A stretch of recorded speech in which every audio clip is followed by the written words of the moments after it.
दुनिया भर का मीडिया जो पाकिस्तान के मीडिया के बरक्स दबाव का शिकार नहीं, इस सानहे के खौफनाक हकायक अपने कायरीन और नाजरीन के सामने रख रहा है। BBC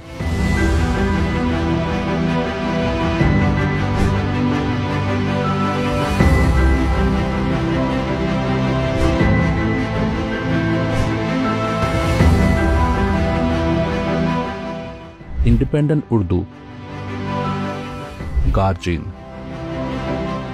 economic Times, Al Jazeera समेत दीगर मोतबर जरीदों ने और चैनल्स ने इस्लामाबाद में खेले जाने वाली खून की होली को दुनिया के सामने रखा है। पाकिस्तान के सीनियर सहाफियों और टी चौक के करीब दफातर और घर रखने वाले अक्सर अफराद ने उस रोज कयामत खेज मनाजर को बयान किया है। इतनी शदीद फायरिंग और इतनी शदीद आंसू गैस की शेलिंग हुई है कि मैंने इस्लामाबाद की तारीख में नहीं देखी, और मुझे ऐसे लग रहा था कि मैं लिबनान में हूँ या फलस्तीन में हूँ या मैं अफगानिस्तान में घूम फिर रहा हूँ। मीडिया इतना नहीं दिखा रहा था जितना उनको मीडिया की जिम्मेदारी थी, जितना उन्हें दिखाना था, क्योंकि हमें मुसलसल फायरिंग की आवाज आना शुरू हुई और ब्लू एरिया का जो जिला एवेन्यू है इसकी पूरी लाइट बंद कर दी गई। तो जब हमने ज्यादा आवाज सुनी तो हम अपने घरों से बाहर निकल के हम जरा सूरत हाल देखने लगे।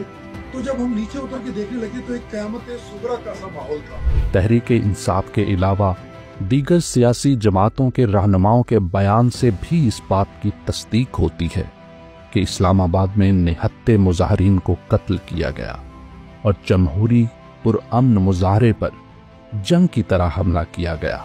2 मेरे हल्के के हैं, एक मैं जानता हूँ मर्दान में, 3 आदमी मैं जानता हूँ। 2 आपके हल्के के सर मुजाहिरीन? जी। वो इत्तेजाज के लिए आए हुए थे? एहतजाज में आए हुए थे। उनको गोली लगी है, दोनों को गोली लगी है। उनकी जनाजे हुए कल। इस तरह बात है। फिर वो पिम्स में था, मैंने भी पिम्स के ईडी को और डिप्टी कमिश्नर इस्लामाबाद वगैरह को उसी दिन फोन किया कि उसकी डेड बॉडी दे दे। उन्होंने फिर दे भी दी, वही गए। पाकिस्तानी मीडिया को तो ताकत के जोर पर और कुछ नवाज़शात करके खामोश करवा दिया जाता है, मगर 21वीं सदी में आप सच को जितना भी चाहें कुछ घंटों से ज्यादा दबाया नहीं जा सकता। They're using live assault rifles. These are Kalashnikovs, AK-47. They're using, as you can hear that, they're using automatic fire, and they're also throwing in tear gas. As you can see, the firing is now very close to where we are, and we've of course had to move in here for our own safety because you cannot walk outside.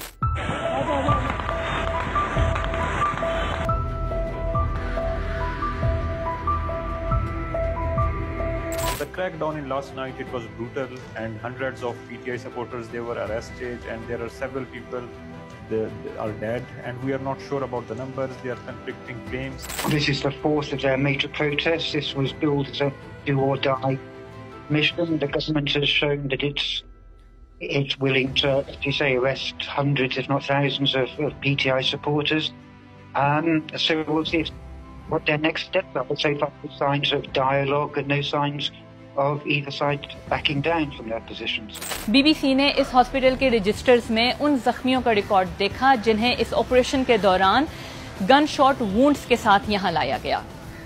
इनकी तादाद 28 थी। हमने आज तक एक रात में इतनी सर्जरीज नहीं की है जितनी ऑपरेशन की रात की गई।